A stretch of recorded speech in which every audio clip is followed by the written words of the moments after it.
సత్యయుగంలో అందరూ గుడాకేశాలే ఉండేవారు. తర్వాత త్రేతాయుగం వచ్చేసరికి ఫస్ట్ రావణాసుడు తపస్సు చేసేటప్పుడు రాత్రులు పగళ్ళు అతను ఒంటి కాలం మీద తపస్సు చేశారు అని మనం చదువుకున్నాం. అంటే రాత్రులు కూడా తను ధ్యాన స్థితిలో ఉన్నారు. యోగులందరూ హిస్టరీలో యోగులందరూ రాత్రులా ధ్యానం చేస్తున్నారు.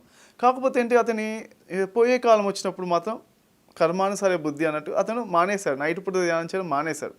సీతాయనం బుక్ మీరు చదివితే అందులో సీతాదేవి అశోకవనంలో వెళ్ళినప్పుడు ఏం చేస్తుందంటే తను గుడాకేశగా రాత్రల్లా ధ్యానం పగలు రాత్రి ధ్యానం చేస్తూ ఉంటుంది. చేయడం వల్ల తను ఏం చేసిందంటే రావణాసురుడు పగలంతా చాలా తెలివిగా తన బురదను ఉపయోగించి మరి దశకంఠుడు కదా, ఎంతో థాట్ పవర్తో అన్ని రకాలుగా మేనేజ్ చేసేవాడు, అన్ని ఇన్ఫ్లుయెన్స్ చేసేవాడు.